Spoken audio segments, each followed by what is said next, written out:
Welcome back to another episode of the Crime Scene Insiders. I'm one of your hosts, Dion Watson, and I'm joined by my co-host, Angela Davies, and we're going to take you back under the barrier tape.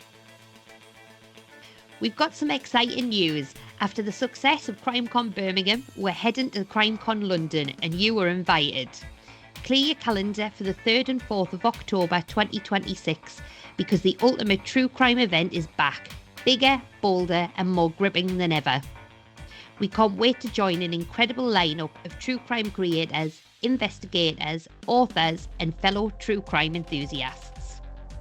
Whether you're deep into every episode or just starting your journey into the world of true crime, this is your chance to connect, ask questions, and be part of something truly special. Come and say hi, we'd love to meet you, and together we can immerse ourselves in a weekend full of discovery, discussion, and advocacy. Head to crimecon.co.uk to secure your tickets, and don't forget to use our code INSIDERS for 10% off. Get ready for CrimeCon London, partnered by the True Crime Channel, your trusted home for real stories, real experts, and real investigations. Announcements about guest speakers and content creators are being released on the CrimeCon UK social channels, so keep your eyes peeled and we'll look forward to seeing you there. And now for this week's episode. On today's show, we are joined by a lovely guest, Suzi Cutler. Welcome to the show, Suzi. Hi, thank you for having me. We're excited to have Suzi because we actually used to work with her up in Northumbria. So this is going to be like a good old catch up this episode. Yeah, we've already been chatting for 3 hours. Yeah. No, we better record something. So Suzi was the CSI for almost 18 years. Showing your age, sorry. Thanks, cheers. She was also a crime scene manager and crime scene coordinator, so she's got a huge amount of experience in crime scene work. And Suzi now works as a UK and overseas specialist trainer for Durham Constabulary, passing on her expertise to UK and international students alike. So, like we say, welcome to the show and thank you so much for joining us. Thank you very much. And a CSI for almost 18 years. I know. So did it feel that long? No, it just flew by. I mean, didn't get an opportunity for promotion for more than 12, 14 years. And do you know what? I was really just happy just being a soccer and loved it. Yeah, loved it. Never even thought about the next journey up because I was just loving it. It was just my perfect job. And had you always wanted to do it? What made you want to be a CSI? So growing up, my first ever career ambition, I wanted to be the first female astronaut in space. I love that. I love that. Ambitious. Yeah, then I realised it had already been done. Oh. Yes, pesky Russian lady had beaten me to it before I was even born. But, you know, I could have thought I'll be the first British woman, but no, that thought never entered in my head. So next career ambition, I wanted to be a chef. Absolutely love cooking. I love baking, still do. Probably why I'm the size I am now. I remember your baking from the good old days. You were a very good baker. Still doing it a lot now. Bake for my students as well. It's the only way to get good feedback. Top tip there. Yeah. And I just thought, if I become a chef, I'm going to have no social life. The hours are ridiculously long. When you come home, you're going to have to cook for yourself. You're not going to be bothered. I just thought it's going to take all the fun out of it. So I thought, now let's keep that as a hobby. And then when I was at school, we had to do a book report on something. And my mum took me to Waterstones. And the woman in the shop recommended Patricia Cornwell. And her books were all about being a pathologist and going to crime scenes. And that just got my imagination. I loved it. Read it from cover to cover within a few days. I was like, well, do I become a chef or do I do something in forensics? And I thought, well, you can't really do forensics as a hobby. You can't really go and examine a crime scene as a hobby. So then, yeah, that made me thought, right, I'm going to go to university. That's when I went to Teesside University and did crime scene science. I started in 2002 and I did an access year in chemistry, physics, biology, maths and law. And then the next year I started on my crime scene degree. So I graduated 2006, I think it was. 2 years before us then. Yeah. Did you go straight to Northumbria or did you go somewhere else first? So I couldn't get a job at first, so I applied to be a cop because I was like, get my foot in the door. I got a job as a PC with Cleveland. I got my uniform, but I never got a start date. So after Ah. waiting a year and a half, I was always like, you're the next intake, you're the next intake, you're the next, and gave up in the end. And I saw that there was a job with Northumbria coming up and to be a SOC or scenes of crime officer. And I was like, well, that's ultimately what I want to do, so go for it. So I went for that, got the job, and then I had to give up my job as a police officer, which I was more than happy to be because I didn't ever want to do that role. Yeah, And you were I using looked that as a really- foot in. I was, and I'm not kidding you, I had to wear the stupid uniform, so I had the black skirt, the white shirt, the bowler hat. I looked a tit. I want to see a picture of that, Susie. There isn't one, and I am so Oh, glad. come I on. remember being in the warehouse trying it on, going, oh my God. It's not for you. So I joined Northumbria in September 2007. Never looked back from then. And did you enjoy working at Northumbria? I would say most of the time, yeah, had its ups and downs as every job does. But Yeah. the people there were amazing. I started my career Thank off you.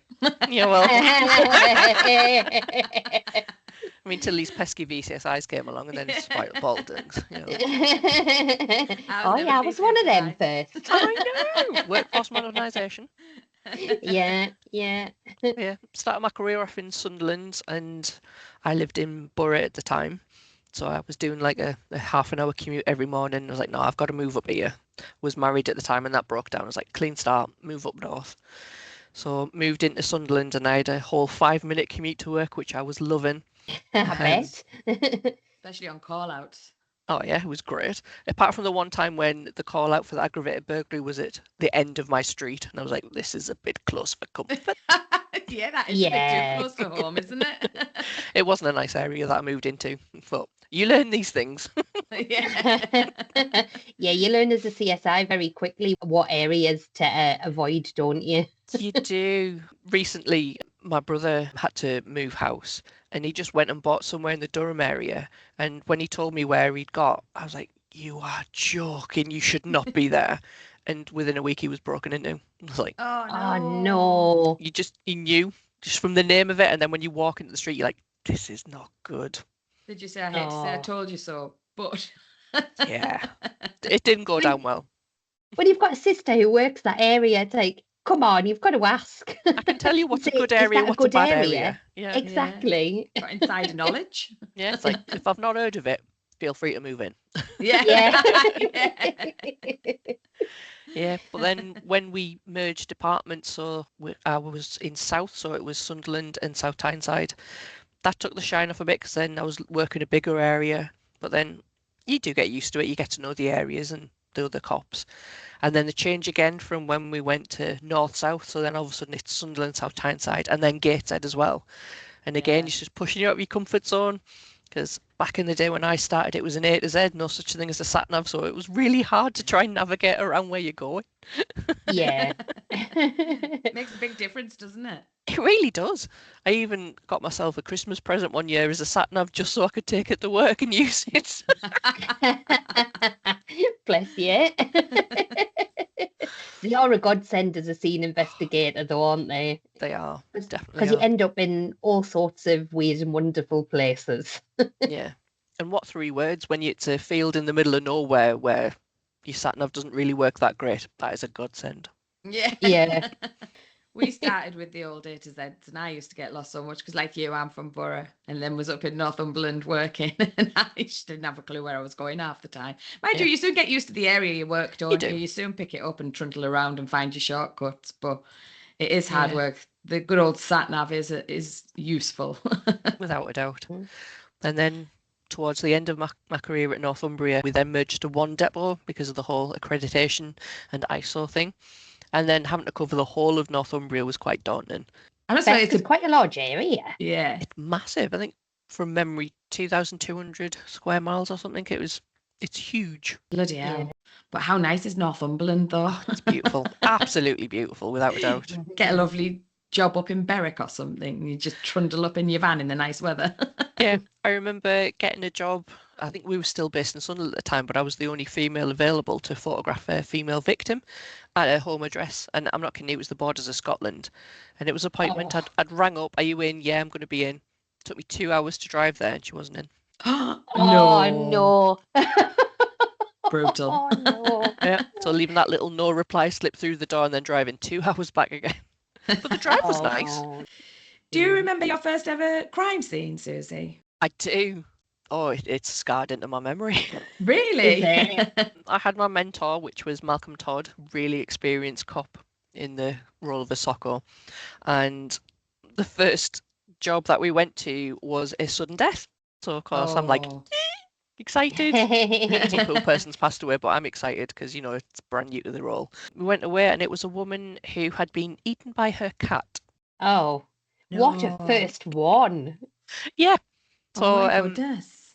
it was obviously I was made to wait outside until Malcolm got the crack of what's going on, and then he brought me in, asked me to look around, give him my opinion and stuff. It was really good learning. But Mm. she was a little old lady who lived with her grandson, and it was a little bit clear that they were taking advantage of her, not treating her the Ah. best, hitting the mick basically. Oh. And whenever he went out, for whatever his reasons, he locked her in the house, and she Oh. wasn't very happy about it, and I can understand why. Mm.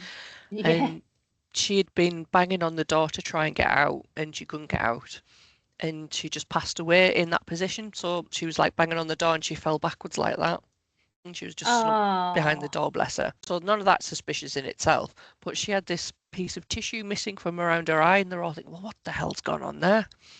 And then we saw the cat. Oh. Oh.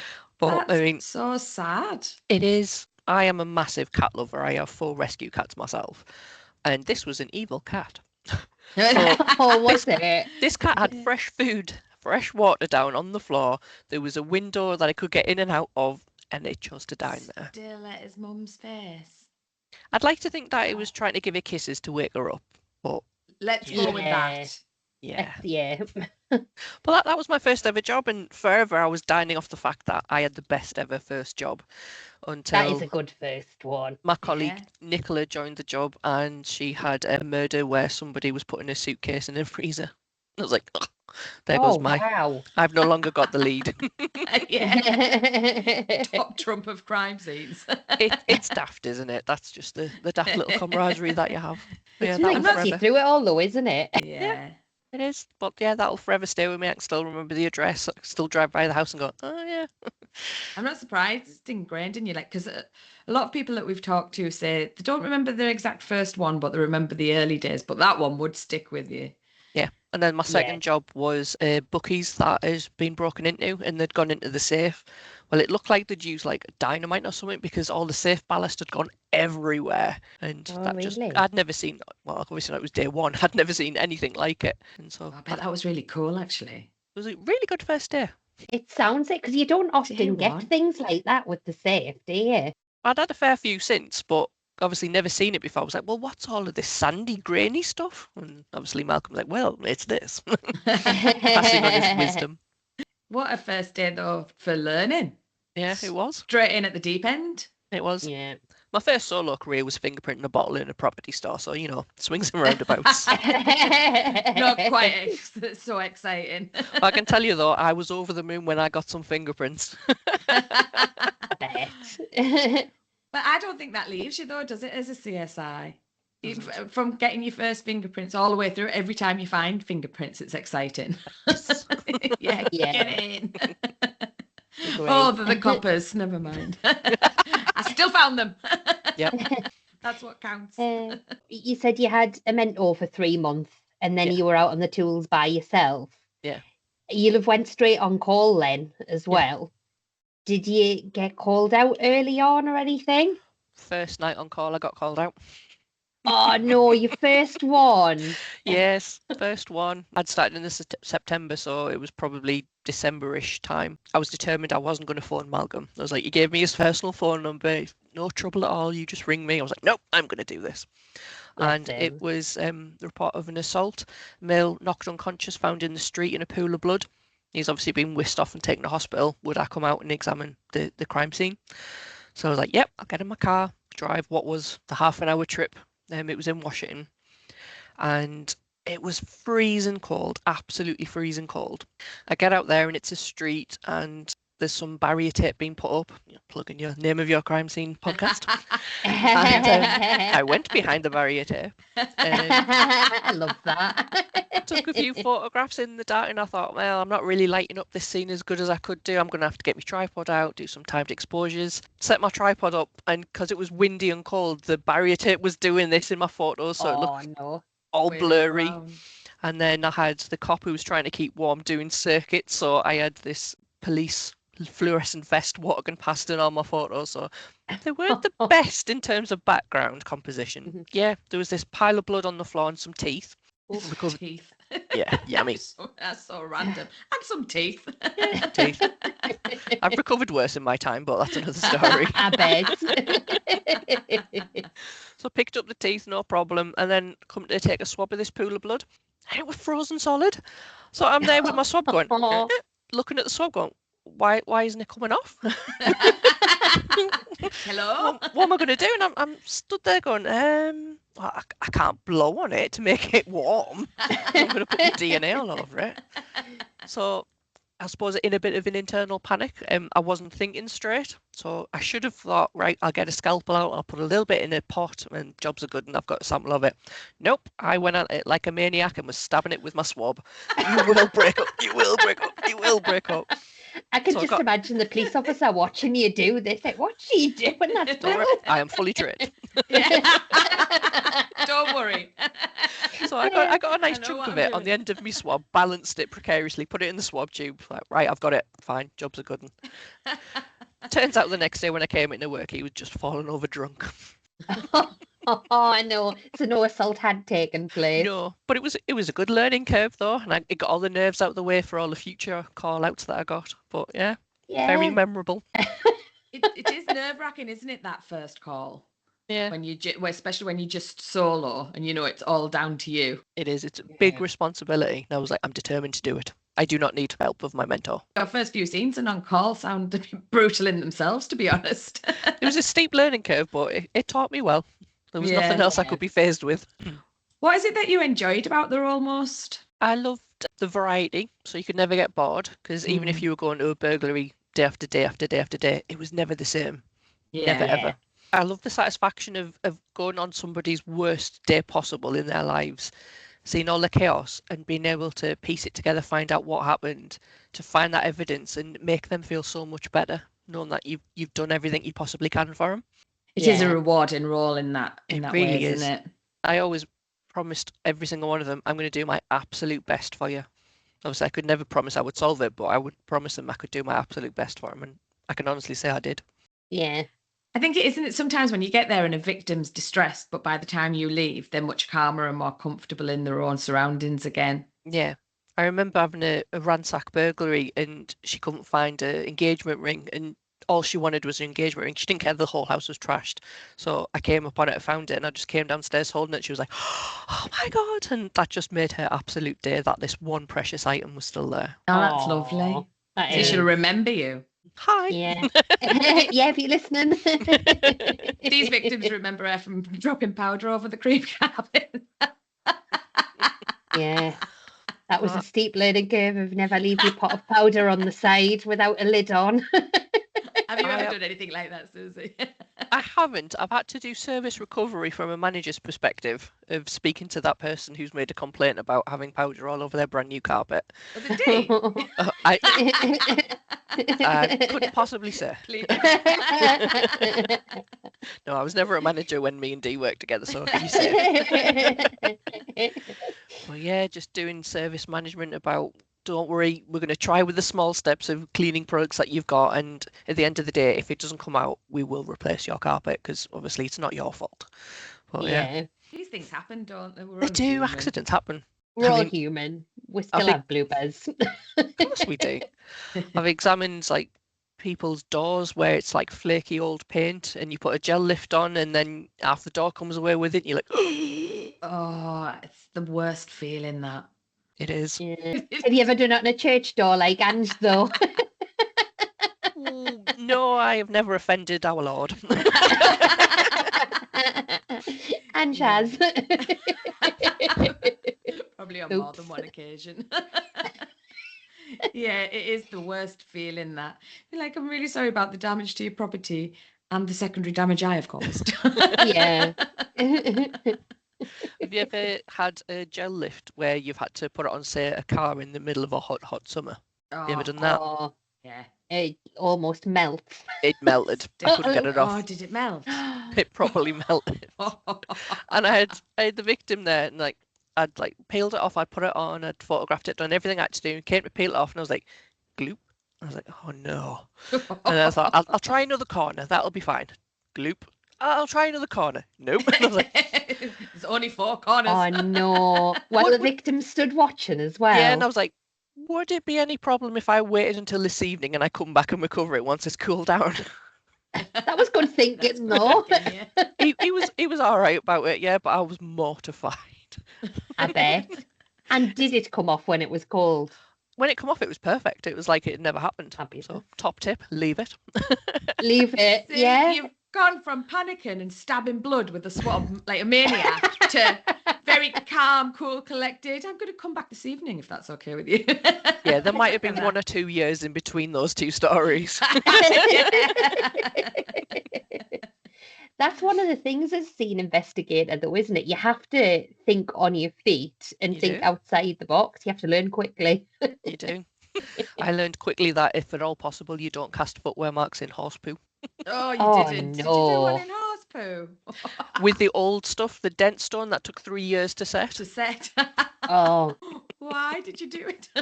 It's the only piece of evidence left. You couldn't ignore it. oh no. Oh, it look was at you full of disgusting. integrity. It was disgusting. I mean, I'd like to think that I bet. would have done proper one-to-one photographs in the modern day. And then Yeah. I could then perhaps suggest for health and safety, it may not be applicable to cast it, but there was no real excuses. It was a mid-footwear mark, but it was not my finest Aw. moment.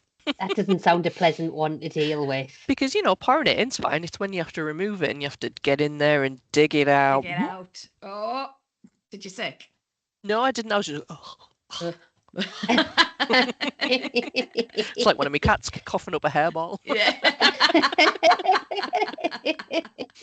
We deal with so much crap, literally, don't you? as a crime Literally. scene investigator. Like Yeah. the number of Sometimes offenders who leave them behind. You're like, why? Why did you do Yeah. that? Have you had a lot of offenders do that? Not a lot, but more than I'm happy about. Yeah. Get excited sometimes, don't they? They do The it in adrenaline of it. garden. Have a little, not necessarily a nervous poo, but just like can't hold it in anymore. And you're like, oh. And it's when a victim goes, "That's a human poo." And I'm like, is it? Are you Yeah. sure? Is it not yours? Did you not leave? Right in the middle of the living room carpet. Was there anything that you didn't enjoy about the job apart from the horse poo? Or...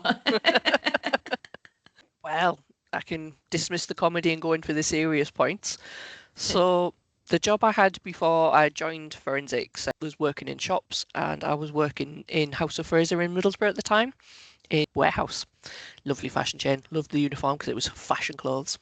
I'd just left there and I'd joined obviously in 2007, and in the January, a complete and utter crazy person, shall we say, just went into where I was working and randomly stabbed my manager in the back. Oh my goodness, that's horrendous. Completely randomly. And that was horrific enough as it is. And then reading it in the paper, then realising it's somebody you know. You know. That was really difficult. And then the next time that I went to a stabbing, it just put a whole new spin on it. I didn't like it. I saw the human aspect of it. Didn't like it. Oh, I could imagine. So That's the difficult side, isn't it? When you start seeing, because you do detach when you go to scenes. So when you have to. start, and when you start putting that human element into it, it does make dealing with what you see in so much more difficult. It really does. So I'd met up with the in the town centre, which I thought was incredibly brave of her to want to venture out there again. And we had Yeah. coffee. And we just had a chat because she wanted to know from my side what it was like. And I was like, well, I want to know from your side what it's like. And it was really hard. It sounds it. I mean, It's when it's close to home. I don't think, even naively, as scene investigators, I don't think we think that it'll happen to us. no. But crime can happen to anyone at any time, can't we? Of course it can. You have people who live in these nice posh areas in the middle of nowhere and they think, oh, crime doesn't happen around here. And you'd be like, you'd be surprised. Yeah. It Yeah. It's literally like you can. always go to the nice footballers' houses because they always get targeted because they know you've got money and nice things. Yeah. Yeah. Yeah, that just put a spin on it, and seeing the personal side to a stabbing. It's no longer just a frozen puddle of blood on the floor, for example. Yeah. This is real. This is somebody's loved one who's been attacked. That Yeah. threw me quite a while. That took me quite a while to get my footing from that. I'm not surprised. It's quite a lot to process, isn't it? And like you say, when it's closer to home, it just puts that whole different spin on it. Yeah. Also, for you, I suppose, the other thing is you've been working there, you'd not long since left. That could have been you. Yeah. So I left there. Obviously, I got my job in the September, and then the January that had happened. So it was only a few months in between. Bloody hell. And it was totally random. It was a person with schizophrenia, and it was completely and utterly random, but horrible. It's So is it awful. that human side of the job where it's quite emotional, the part of it that you dislike the most? Or 100%. Once you make that personal connection, it's so hard to get over. So several years later, my toughest job, because I know that was one of the little questions that you wanted to ask, was August the 14th, 2019, when a gentleman called Peter Duncan was murdered in Eldon Square in Newcastle. And he was just going in Eldon Square towards the bus station to get a bus home, and shoulder bumped somebody in the doorway, and they took offence and stabbed him to death. Oh, blimmin' heck. From a Wow. shoulder bump. Yeah, just, like when you go, oh, sorry, and you walk past. That was it. So that gentleman turned out to be the brother of a friend who was very dear to me and a fellow police officer. And Oh, really? I was already examining the scene when I came back to the office and was told by my colleagues that he's the brother of a police officer, and that's when I made the connection of who he was. That absolutely ruined me. I'm I'm not not surprised. That's really surprised. difficult. My role in that particular job was as a CSI, and I was going through all the bins looking for anything that they may have discarded along the route. So I've got to admit, my attitude was probably in the bin. I wasn't happy of going through bins and people's rubbish because it's not pleasant. No, And it's then- not pleasant. When I got back to the office and I found out who had passed away, I felt like the lowest of the low. I felt like I Really? disrespected him, Really? honestly, because For I had being mad about it. yeah, it's like, why am I looking through a bin? This is an absolute waste of time. Gave myself a kick up the arse when I found out who it was, and day 2 went back and resumed my bin crawling, and we did find the murder weapon, and Oh, did you? That- In one of the bins. in a dumpster bin. Now, can't take the benefit of me being the one who found it. Search team had found it, and I went along and did the recovery. That hit home, and having to text his brother saying, "I've just found out he's your brother. I'm so sorry." Because Yeah. Horrible. in hindsight, had the link been made prior to you going to the scene, really, you shouldn't have been at that scene, should you? None of us were told at the time that he was the brother of a serving policeman, Mm. Yeah. so I imagine it could have happened to any one of us. But he was also a friend of yours, you said. Yeah, he'd come That's to my the link, housewarming isn't it? party when I'd moved up. We'd hung out together every now and then. I'd saw a little Facebook post saying, "We can do this with pallets and make this nice thing in your garden." And he had a bunch of pallets to like give me and dropped off. And yeah, just to find out it was his brother, ruined me. How did you cope with that? Buried it, I think would probably be the best way to say it. Felt really unhappy about it. Mentioned it to the supervisors that I was so shocked about who it was, but there wasn't the care in the police service that there is now about mental health and about speaking No. to somebody about it. I plodded on with my job. I was super determined that I was going to do the best job of bin diving in all my career. Oh. I suppose that's the thing as well, though. You're only human. And everybody at work has good and bad days. And also sometimes your attitude towards some things, you're like, oh, do I have to? Crime scene is a job like any other. And you do have those days, don't you? But then I suppose it's when the reality of it like that bites you in the ass. It does, That because must again, have been really hard. it brought it home that this was just, it could have been you or me walking through that doorway and you accidentally bump shoulders with somebody and that's it, you're dead. The world's gone a bit crazy, amazing. hasn't it? Yeah, that was horrid. And then a few months on from that, I experienced my own personal loss in that I'd never experienced before. My grandmother had passed away, and I was there holding her hand when she passed, which was the most hard thing to do ever. And then a few months on from that, my grandfather passed away. Hard again. I wasn't there because he lives in America, or lived, should I say. And then a couple of months on from that, my friend Jed had passed away. And it was just Wow, that's a lot. Death all at once. Yeah, personal side of it just started kicking me in the arse, and I was diagnosed with depression, unsurprisingly. Yeah. So getting them being medicated really helped me, because I was just crying at the most stupidest little things, like dog food commercial. Is it Caesar where him and the granddad are going to the graves and putting flowers down? I'm crying my eyes out at this guy with a dog for a dog food commercial. Oh, bless you. Bless. I was like, something's not quite right. Something's not quite right. Yeah. My resilience seems to have fallen by the wayside. But then once that got in my system, I was fine. I worked for many, many, many more years dealing with it, or burying it, depending on how you want to see it. Did you bury it, or did you get any help through that? At that point in time, no help whatsoever. No. Wow. Because So that just is the medication. Yeah. Yeah. that is a heck of a lot of death, like personally and professionally, in a short space of time. Yeah. Like one after the other. It was a hard time to go through. Were you just detaching, do you think? Yeah, I had to. Did you detach from the job as well, or? I think I just went more clinical. Like, just went, right, this is the job, this is the point of entry, this is what they've touched, this is what I need to do. And I probably didn't give the best human interacting side of it as possible. It's just really factual. Yeah. As my coping mechanism. Still did the job, still boxed on and whatnot. And it wasn't until many, many years later that I got the proper big kicking of my arse, mental health speaking. Now, something that you've said that you're really happy to talk to us about, which we appreciate because we know it is a difficult thing to talk about, is that years later you did suffer with PTSD, didn't you? Yeah. Can you tell us a bit about that and Yeah. the case that you were working on and what happened? So 2022, on my birthday, 5th of November, round about 3:30 in the afternoon, before my day shift was ending and going on to rest days, I got a wonderful phone call from one of my mates' little boys, Isaac, going, "Happy birthday, Auntie Suzi." And I was like, oh my God, heart melting. Exactly. And then put the phone down, and then about half an hour later, one of the team went, "Oh, we've got a baby death." I was like, "Oh, really?" You know, like, happy birthday to me. I was going home. Now I'm not going home. And, baby deaths are never the easiest. Like child deaths are hard anyway, aren't they? Yeah. And it was a report of a 3-year-old young boy who choking on a sandwich, taken to hospital and pronounced deceased. So absolutely horrible. So I was mentoring a brand new CSM. So a bit of like there for encouragement, first death that they've been a manager for. So I went along with them to A&E to have a look at the young child. And the second I looked at him, I saw Isaac.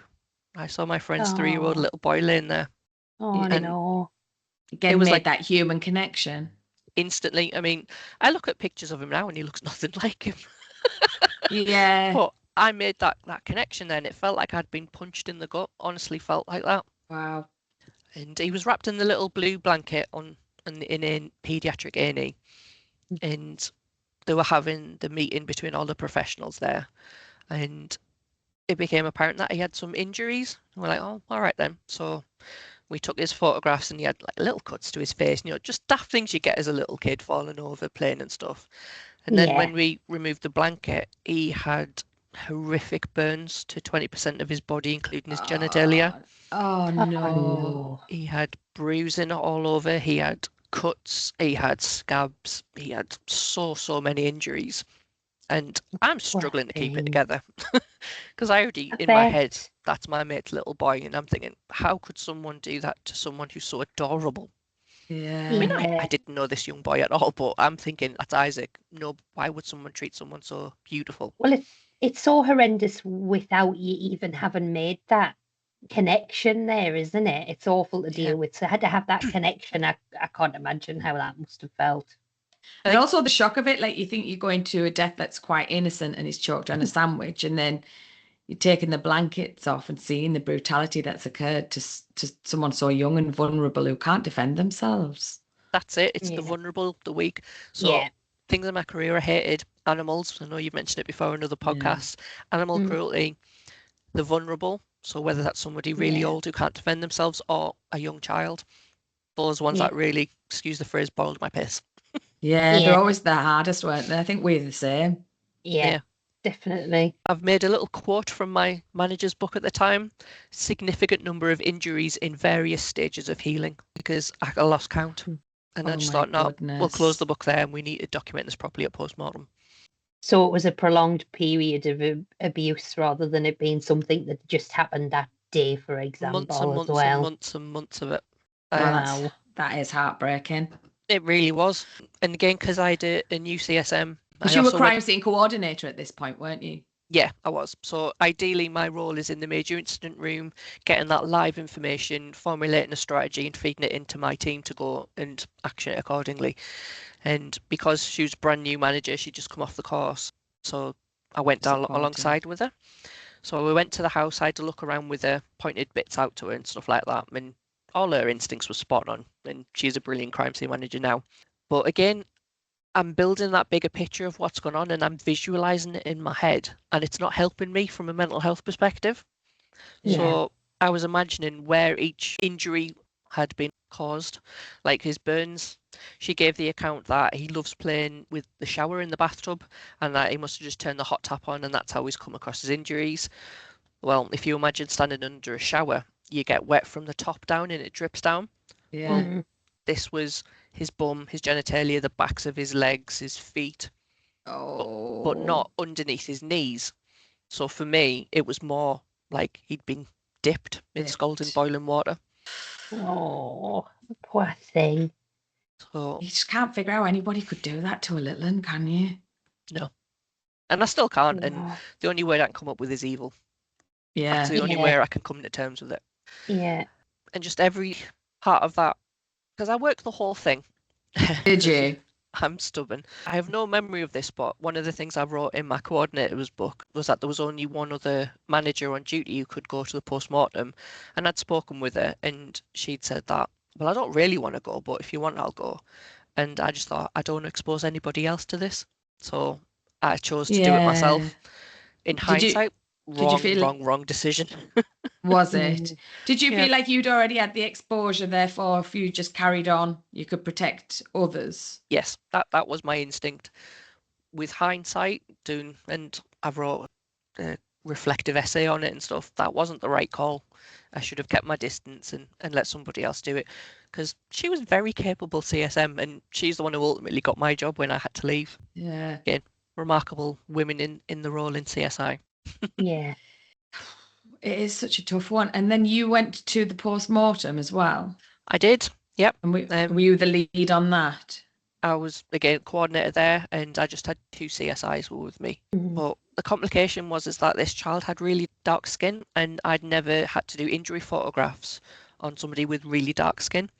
So there was that lack of confidence in myself about would it turn out right, wanting to do the best possible job that I could. Of course. So I'd also been in touch with the NCA to try and get some photographic expert advice, and I got put through to a wonderful guy in the Met who gave me some brilliant techniques about what to do. And thankfully, with his advice, nailed it. We documented all of his injuries perfectly. Amazing. There were a lot.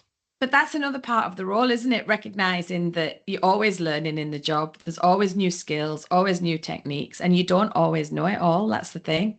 No. I mean, that you reached out and looked for help and said, I've been doing this a long time, but actually I've not come across this. Can you help? Is like testament to you, I think. Yeah. Thank you. And your character. Because a lot of people would have bumbled through that and thought, oh, I'll try this, I'll try that. Yeah, because in my head it was just like, oh, you're admitting a weakness is there, but I was like, no, I have to do this properly. There's only one chance. I have to do it properly. Yeah, there's only ever one chance. Yeah. There was a lot of injuries, you say. Was that a lot of recording? Yeah. So at the time, our paediatric pathologist had gone down to part-time hours, so we couldn't do it in a local hospital. We had to go to Sheffield to do it. So it was a full mammoth day out there to do that. We had to get there several hours beforehand to do all these extra photographic techniques to document, because we knew it was going to take hours upon hours. And then doing the post-mortem. Going into that post-mortem, we knew what we could see, but then when you look on the inside, it just got even worse. And I just kept thinking to myself, how can this keep getting even worse? He had a broken arm, and ultimately he'd been shook so violently that caused him to have a bleed on the brain and pass away. Oh. So that's what he died from in the end. It wasn't actually ultimately the sandwich. No, he hadn't choked on a sandwich at all. Oh, That is awful, Yeah. Susie. that's a lot to deal with, isn't it? It was. Every turn, it just kept getting worse and worse and worse, and it was because of that personal attachment. So the first opportunity I had after this job had finished, the live phase, if you will, where everything's ongoing, has to be done quick time, I went and spoke to my friend and said, I need to come round and I need to see Isaac. I need to try and tell myself that wasn't him. Yeah. So then little Isaac didn't understand why I was crying, and it was the only time he's refused to give me a hug. Was it? Oh. And Susie's been weird. Yes. Yeah. Why is she crying and squeezing me so tight? Oh. Yeah, but it did help somewhat. Like I say, I worked through the whole thing, and then once that job was over and done with, I ploughed on. And then, have you ever had it where you work so hard that you're exhausted and you start getting ill? You start getting a cold, or you start getting flu, you run down. Yeah. I got the world's worst cold, and then I got the world's worst flu, and it was just, everything was kicking my backside. And I'd ploughed my way on, and then it got to, I think, Christmas time, and I was 2 days before a massive chunk of annual leave, and I was like, I just need to make it through. I need to make it through. And my boss had a little meeting with me, said, are you all right? And I was like, nope. But rolling it back a bit, after that first night where we went to A&E and saw him, I did a trim referral, so a referral to the trauma risk management department, part of the occupational health. And I said, just let you know, we've all been to a baby death. These are the people I went with. This is their roles. And I put at the end, and just so you know, I am not okay. Yeah. So I put in, I was still thinking of everybody else and said, make sure that they get all the care, but highlighting that I wasn't okay. And then obviously the wait 3 or 4 days after the event, because it's normal to be traumatized by what you see and have some disturbed sleep, for example. But it just kept going and kept going. And I couldn't sleep all night long. I was just wide awake, replaying everything in my head as though I was there witnessing going through all the hell that he'd gone through. And obviously that's never ever happened. But because I saw the injuries, my mind was filling in the blanks about what must have happened to him. And so I got referred to occupational health, had a chat with them, and they were like, Yeah, that's a technical term. Yeah. And I got referred for EMDR, so eye movement rapid desensitization thing. Okay. So Heard about this. I don't know a lot about it, but I have heard about it. How did you find it to be a useful technique? Actually, can you explain to our listeners what the technique is and then how you found it? I spoke on the phone, and they recommended that for what I've gone through, it is PTSD, and that they recommend EMDR as a form of treatment. Would I be happy to go ahead with that? And I was like, yeah, anything you can do. Brilliant. So through work, they sent me to a therapist, Tom Livesey, who was a local guy, because I was asked, would I do it online or would I prefer in person? I was like, I think in person. In person, yeah. So I had a lovely guy in Durham area.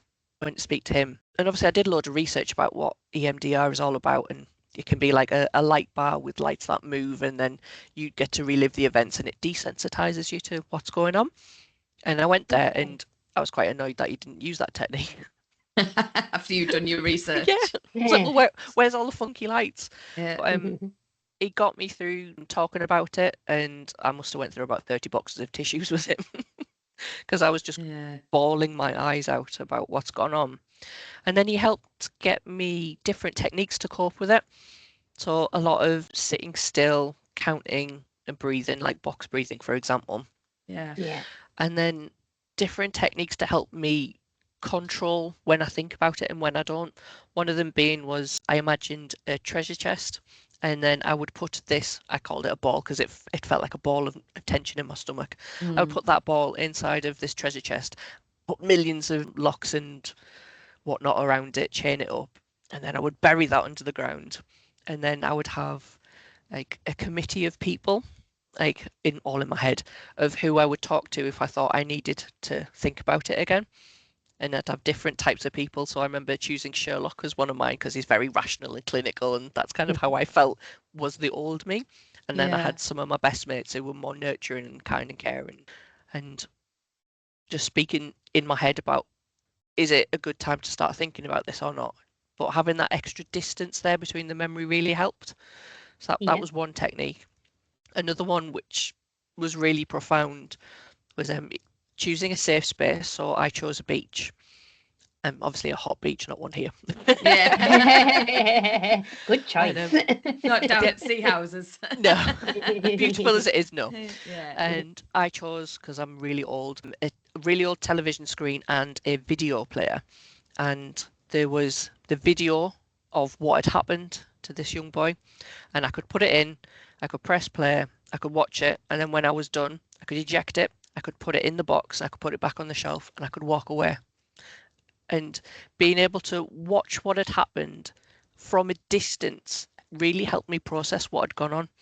And it removed me from being in the moment witnessing it, because that had never happened. I hadn't witnessed it happen. So that was a really good distancing technique. And I found that just speaking about that with him and thinking about the distance really helped me start to process it. And slowly the nightmares subsided, where I'd wake up in pain because I was thinking I'm watching him being horrifically killed. Our brains are such a powerful thing, aren't they?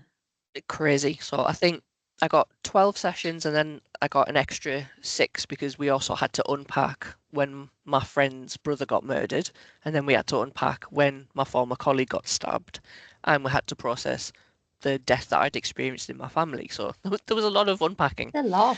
I was going to Yeah. say, one of the things I was going to ask you is, obviously you've had this event that's triggered this PTSD, but like you said, there's been a lot that you've buried and just cracked on with for a lot of years. Do you think that a lot of that has come back up as well, triggered from this one event?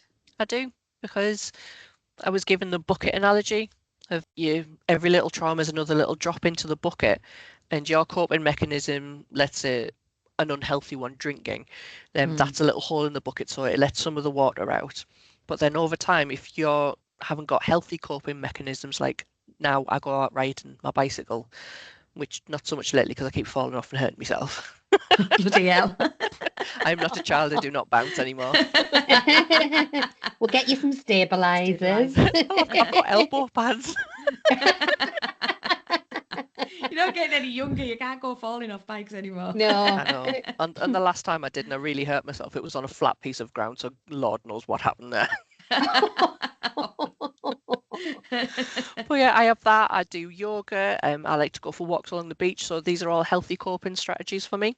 Yeah. So now I'm able to control what comes in, and I don't get upset anymore. I can talk to you about the events, about what's happened, without wanting to throw up, be sick, cry my eyes out, be a mess. You obviously had the foresight to do the trim referral. You knew in that moment that you weren't okay, and you were also concerned for your colleagues. Yeah. Did you realise as you threw yourself back into work and you were just like, just get through, and you worked and worked and worked, did you realise then that something had been triggered and that it was becoming, like there was a tipping point for you? Or were you was your head just buried that far in the sand because you just thought, keep going, get to your annual leave, I'll have a rest, I'll be all right? Yeah, I just thought it's stress. I didn't think of it as excess stress. I just thought it's stress. I need a break. And I always get run down after I've done a whole bunch of intense work, and always have done, because I throw myself in it, as we all do, because nature of the job.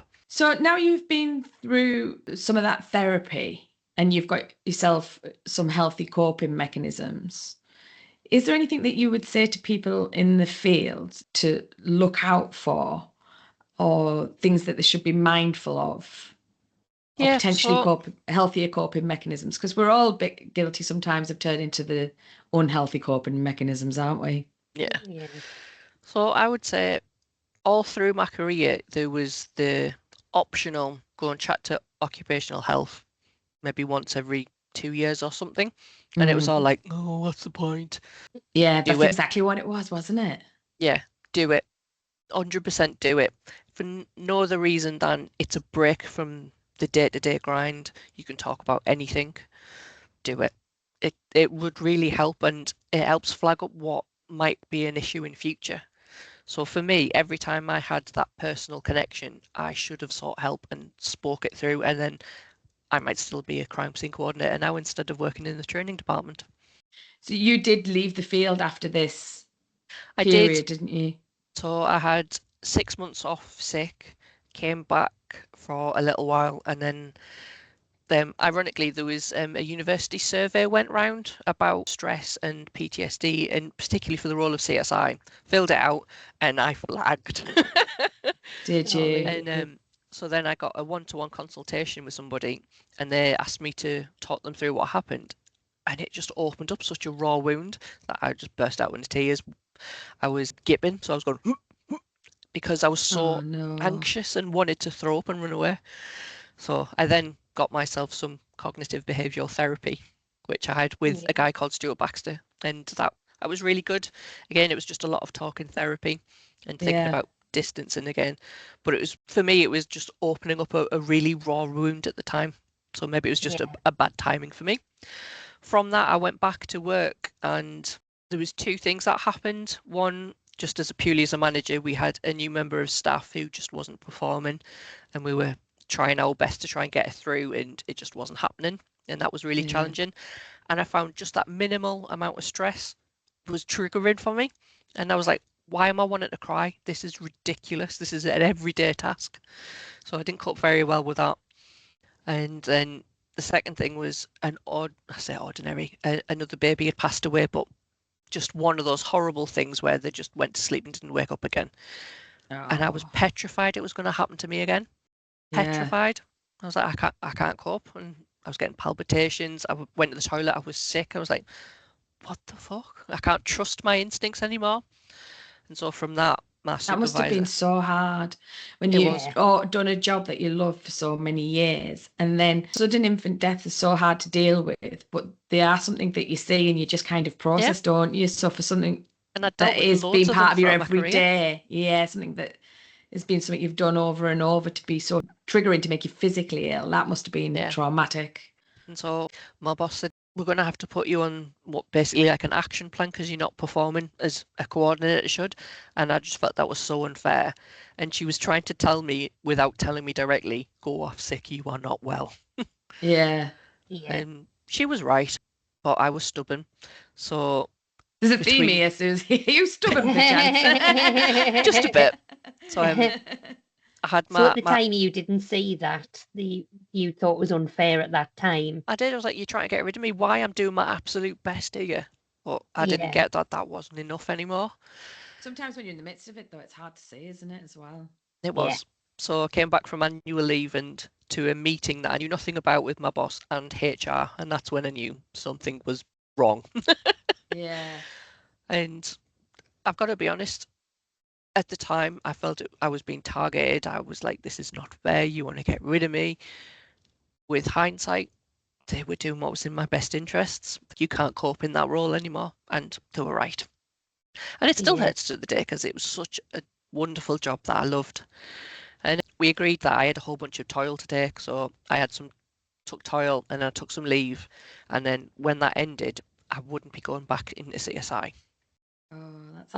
That must have been really hard for you. Because like you say, it was a job you were really passionate about and loved. So that must have been really difficult. It was. And then didn't get a bloody leaving party either because of the circumstances. What? That's outrageous. And I didn't get a leaving party for Northumbria either because of COVID. So I've never had a leaving do. All right. We'll get one planned, Susie. We're going to have a do. Yeah, let's have a do. So from that, when I came back, I said, I'm more than capable of doing a job. I said, but I understand I can't do that job anymore. So I went into the dark side. I went to professional standards and I worked in public complaints for 6 months. Did you? I did. And do you know what? I absolutely loved it. I loved it. It was using my investigative mindset in a different environment. And I absolutely loved it. I thrived. Were you tempted to stay? I was, but sadly the pay did not equate to what a coordinator's pay was. Ah. Yeah. Yeah. And you get used to a wage, don't you? You really do. You really do. So that was 6 months when I was on the medical redeployment list. So trying looking for another job within the force within that time. So I had a job, I was earning money, I wasn't costing the force as such because I was doing work. Yeah. And then at the end of it, the forensic trainer, I was like, sounds ideal, let's go there. Yeah. So, I mean, it is a good next step, isn't it? Because you get to pass on all of those years' knowledge and experience as a CSI, as a crime scene manager, and then coordinator. That's a lot of experience that it would have been a shame for the yeah, force to have lost. So Yeah. now that you get to pass that on, it does sound like a good next step. it does. And I think it also helps because we teach anything from brand new foundation CSIs all the way up to coordinator. And I think having somebody who was a coordinator teaching it really helps because you've got all of those war stories that you can impart and apply. Yeah. Of course, yeah. And how do you find it? Do you enjoy it? I do enjoy it. I really enjoy teaching forensics, and like I say, you've got the old and this one time at band camp type stories where you can tell your little nuggets of wisdom, and it's really good. And then being able to see that enthusiasm on like the next generation and pass that on and watch them grow and develop is absolutely lovely. It does Brilliant. sound it. But what I do now is whenever I'm teaching any forensic courses, I make a point of teaching the health and safety and then the welfare as well. And then I'd give them the case study of what happened to me. And it's like, if it can happen to me, it can happen to you, believe me. So I think Yeah. that's a unique thing that I can give back. So anyone who comes to Durham will get the ins and outs of what happened. Yeah. Do you find that teaching that also helps you to process and move through it still? It does. It was something that HR and occupational health were very wary, like don't open that can of beans ever again. But Yeah. I was determined that no, I've got the coping mechanisms, that I'm not living it. It's not real. I can now talk about it without, like I say, getting ridiculously upset and wanting to throw up, which nobody wants to see. But yeah, It, teaching it, giving people those skills and making them really aware that it is okay not to be okay. Yeah. yeah, because again, I think that's one of the things, isn't it? You do bury your head in the sand and think, you must crack on. This is my job. Yeah. This is what I'm paid for. I think that's been a lot of the old dark ages attitude in crime scene. Definitely. Get on with it. You're paid to do this. You knew what you were coming into. But actually, that's not the case. We are all only human, aren't we? And there's only so much Yeah. trauma you can take. I mean, everyone who I spoke to throughout that process all said, you realise it's not normal what you do. And I went, but it's my normal, Yeah. yeah. And you're like, yeah, but it's not normal. And so they all were really confused about how I dealt with it for so long. Really? Yeah. Well, it's just what you do. You have to Interesting. have that certain attitude about you and detachment in order to do it. Was there a particular role that you enjoyed more? Did you prefer CSI, crime scene manager, or coordinator?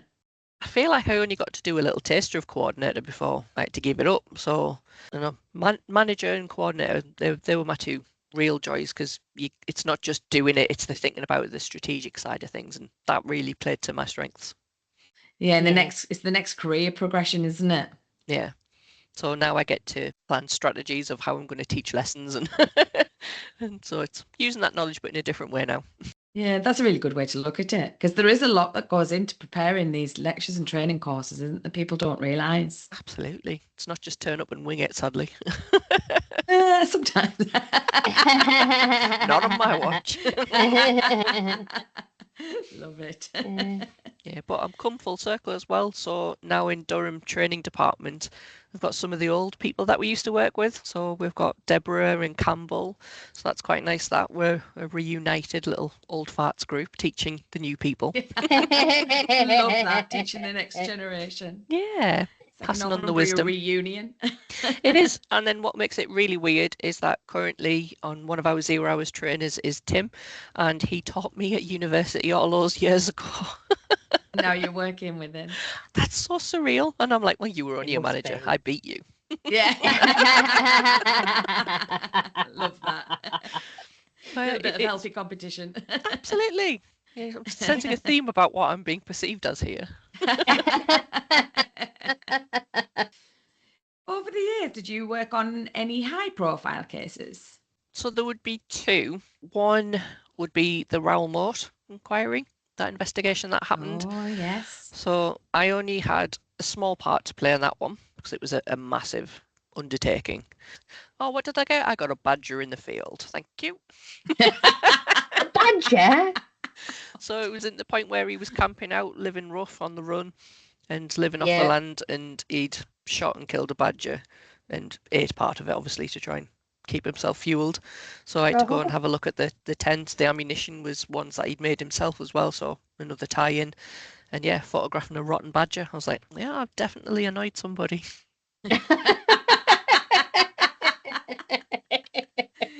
Well, I suppose it all needs done though, and if you It did the does. tent and got the ammunition and stuff as well, that's quite interesting.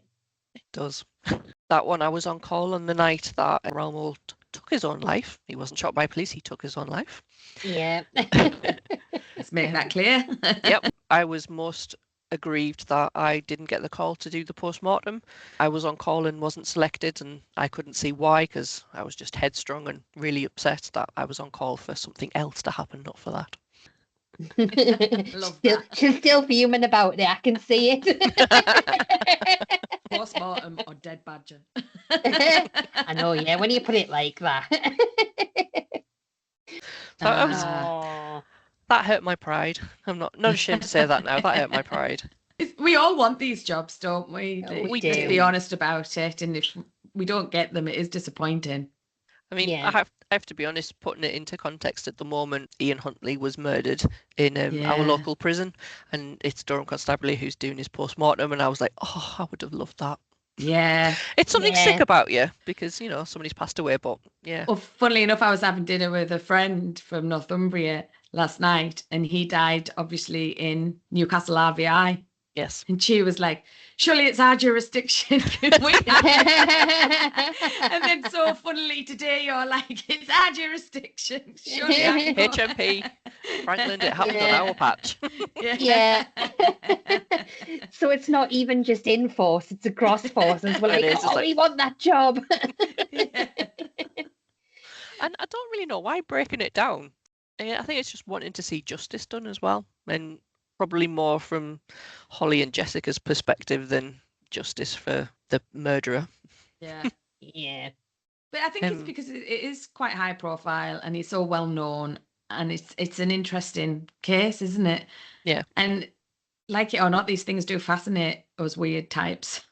They do. Like, nobody would be in this job if you weren't weird, let's face it. Yeah, that's Yeah, the truth of it. True. Yeah. The other slightly famous case I had was the murder of Alice Ruggles, and that happened when I worked for Northumbria in Gateshead. Yeah. And that was basically, she was being stalked by her ex-partner, and he had travelled down and climbed into her house and murdered her in the bathroom, and then fled the scene up to Scotland and went back to his army barracks. And my involvement in that was I examined his car, and managed to find Alice's blood inside of the vehicle. Did you? Yeah, Amazing. that was good. Added pressure that we also had a camera crew with us at the time. Oh, yeah, because Aw. weren't they doing the real CSI at the time? They were. Filming up there, the real CSI. And to let you in properly behind the barrier tape, we couldn't wait for them, so we just cracked on and recreated scenes for television. Did you? Yeah. It's a real crime. It's a You real couldn't- live you investigation. couldn't wait 2 Exactly. hours for them to turn up. So it was myself and Craig Bloxham were there, and we were examining the car, and we're like, we'd done it all. And I said, oh, now you've turned up. Well, you've missed it, but we recreate. Did you? Brilliant. So you had So your TV moment as I well. did, and everyone recognises the glasses because the rest of you's covered up. Yeah. Although my mother is convinced she knows who I am from my walk. So whenever I'm captured on the Really? news, she's like, oh, there's Suzanne. Not Susie, there's Suzanne. Full Sunday name. What was it like filming the real CSI? Was it intrusive or enjoyable? Some of it was intrusive. So we had one murder in Washington, and they smashed a window as part of it, and we were in the back garden, and we'd got the camera crew all suited and booted, and we said, you wait here, we need to clear a path before we can then let you come in. And we had the little, something like a GoPro type camera on us anyway.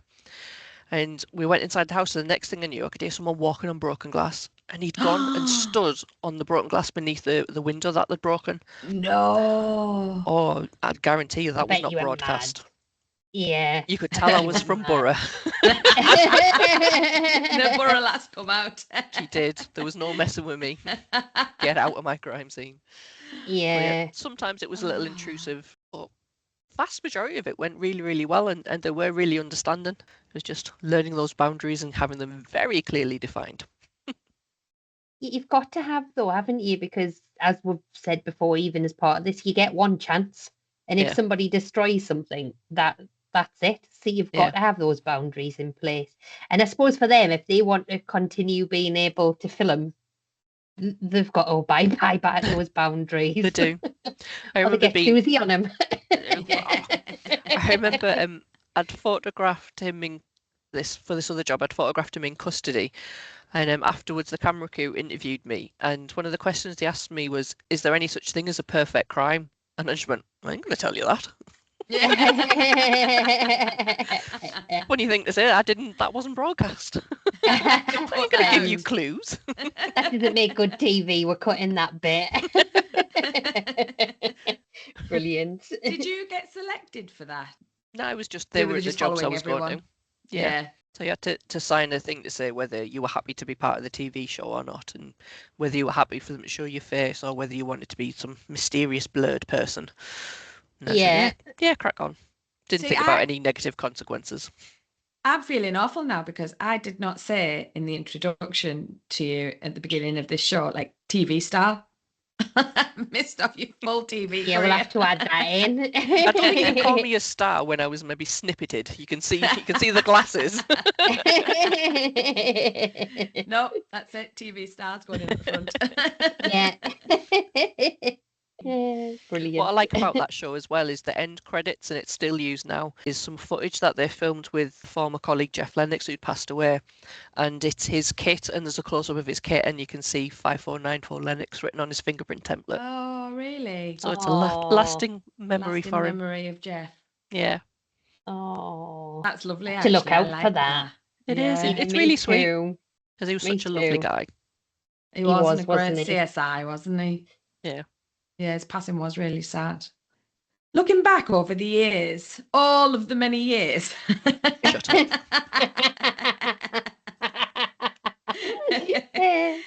How do you feel this job shaped you? Or do you feel it has? Because you were quite young when you started out, weren't you? Not that young. I think it's helped certainly shape and define me. When I joined, I was just about to get married. Yeah, life was brilliant, and then my marriage went up in flames. And then I just threw myself into work, and I think that really helped because I could just focus in on it. And then I just had this talent for coming up with what happened and finding the evidence. And then when I got the opportunity to be a crime scene manager, that made my day. I was like, yeah, hell yeah. Because you're putting into place those leadership and management skills as well as combining it with the CSI skills. Yeah, and I loved it. And when I first joined Durham, they sent me on a leadership and management course, so my first official one. And I was like, so that's why I've been doing that all these years. Like, don't realise. Oh my God, I've been bossy for years. I knew those rumours were true, being a bossy cow. So you recognised that you had those skills actually all along, you just hadn't put them in that way. I reckon I was a born leader, and having a theatrical background didn't exactly do me any harm. That's right. You used to do theatre, didn't you? Yes, all singing and dancing and having a good laugh. Do you still do it?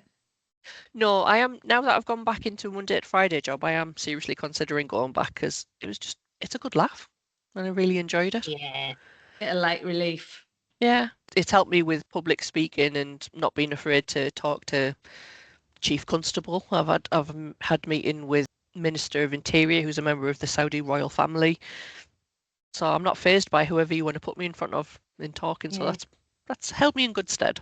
For anyone who's listening, Suzi, who's thinking about going into this as a career, what would you say to them if you got any advice?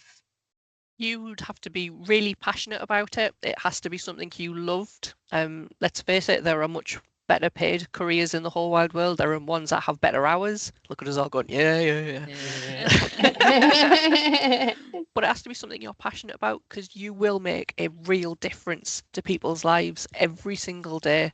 And that reward is what ultimately makes this job worthwhile, that service that we're giving to the public. The job these days is heavily regulated, which is a good thing. I know it's something that you've debated quite often. So part of my role as being a coordinator was to get us through accreditation, and we were. Woohoo! So I had responsibility for equipment and calibration, so making sure that everything is fit for purpose and robust and would stand up in court. Yeah. It's all really, really important. So, but I think if you're coming in and you're passionate about the job, then it's definitely one for you. Brilliant. Very excellent. Good advice. So do you really like these standards then, or what? I've got to be honest, I don't mind them. I think they are heavily prescriptive, which I don't think it needs to be quite so prescriptive. And that can be evidenced by every police force does it differently, yet we're all supposed to be doing it the same. Yeah. What I do find interesting is that now the government have decided that we need to be one giant police force. That means we are all going to have to do it the same. And I think that will be chaos in the interim period, but when it happens, I think it will only be for the better. I think that's the thing that should have happened from the beginning when these standards were brought in. I can't understand how you can say, let's bring a standard so we can say there's this level of professionalism in the role, but actually every police force can do it themselves and do it differently. It just doesn't make much sense. I just find it crazy that much time and money has been spent on it. And now they're going back to that, which is what everybody in the field had said from the beginning. If this is going to happen, it needs to be a standard across the board. Yeah. Well, I think this was just their way of getting a foot in the door, seeing how it panned out. But I think it's true, because if you're the one who's been tried for murder and you are, God forbid, innocent, you want to make sure everything's being done by the book and properly. Of course, you don't want that somebody being convicted and being innocent all because of a technicality. No. Yeah, but it's how far does it go, doesn't it? Because every force have had to have accredited, like, you can use this powder and this brush on this surface. Yeah. But it's taken away quite a lot of autonomy, isn't it? And the ability to think outside of the box. And also in some instances, setting scientific lab standards on crime scenes. It's so difficult to do that in a field environment. And it isn't. If you think about it, from day one, the forensic scientists that come to the scene, they've all worked to those standards and they've succeeded. If they can do it, we can do it. Yes, it makes our life a little bit more challenging and difficult, but it makes the results we get more robust. Do you think? 100% do. I do. It's challenging and difficult. And as a CSI, do I prefer modern day working to how we did it before? Probably not. But hand on heart, I can say that today we do a far better quality of work than what we did back then. How do you think it's impacted the service, though, in terms of efficiency and actually getting to scenes? So, yes, we're not able to get out to all of the crime scenes. So it is a case of we're having to triage, see what's there and speak to somebody first. And you can't just go out on the off chance, unfortunately, because we just don't have that number of CSIs to go out and do it. And because we're government funded, then we haven't got a massive endless pot that we can just spread out. And a lot of it's the paperwork that's come with it, isn't it? Yeah. So isn't it about finding that balance where the public's still getting the service and actually the crime scenes are being attended and having in place robust standards? Because I really agree with having standards in place, and I also think that CPD is important and people's competencies being tested, because back in the day we were dropped in and off we went, and that was it, wasn't it? There was no retraining, no refresher training, no competency testing. So I do agree that those things need to be in place, because people do become complacent. Like we saw it ourselves, didn't we, after people have been in for years and years. But I think that there's got to be a balance.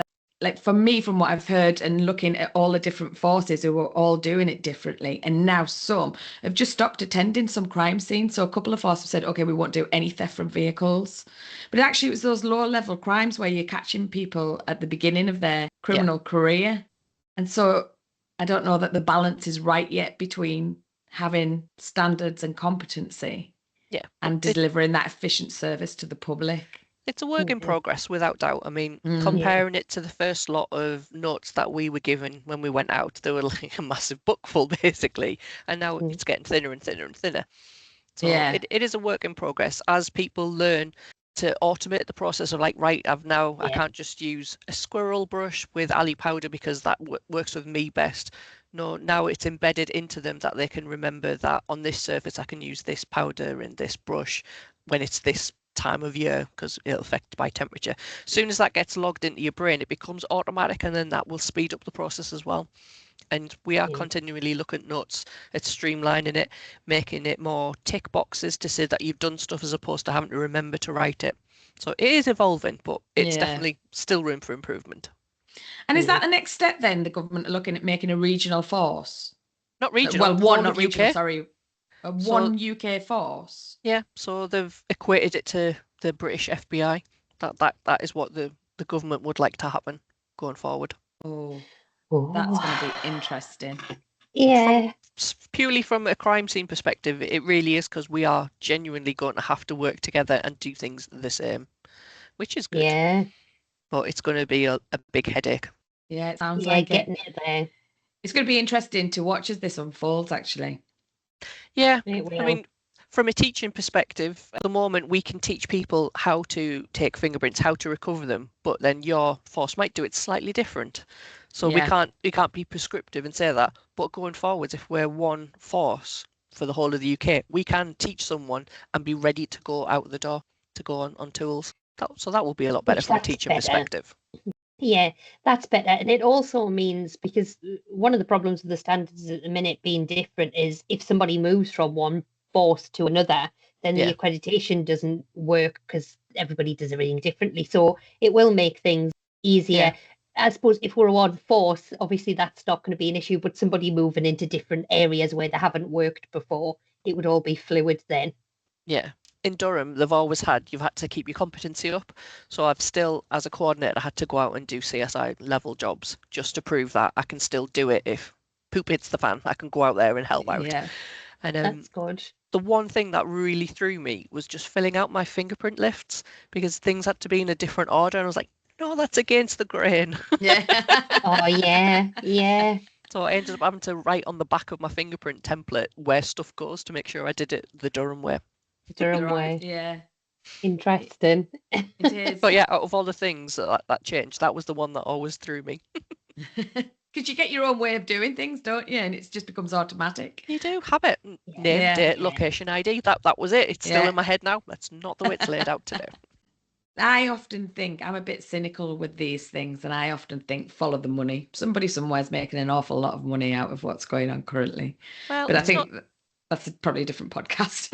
It's not CRFP. That came and gone, and we all knew that was just lining someone's pockets. I think I genuinely do think this one's here to stay, and it should do, but it needs to evolve and be more streamlined. Yeah, I like your perspective. Thank you very much. I think that might be a really great place to round up this episode. Thank you so much for coming on and talking to us and giving us your time, but also being so candid about your experience with PTSD and mental health. Like, we know that's not an easy subject to cover and go over, so we really appreciate it. You're welcome. I just think more awareness needs to go out there. It's less stigmatized, but like I say, I'm a very outgoing person, and if it can happen to me, it can happen to anybody. That's it, isn't it? And the more that it's discussed and the more awareness that is raised, like you say, it reduces that stigma, and hopefully it might impact and get somebody else out there who's struggling to reach out and talk. Yeah. We'll give everybody Suzi's contact details. Yes, you can contact me through my work email. Thank you so much. Like Ange says, we really do appreciate you coming and speaking about your PTSD and your experience with it, because like you say, it helps with that stigma, and if it can help one person think, actually, it isn't just me, other people do suffer with this, and it just normalizes it a bit. So thank you so much for coming on and having that conversation with us. You're welcome. And thank you to all of our listeners for tuning in to listen to Suzi this week.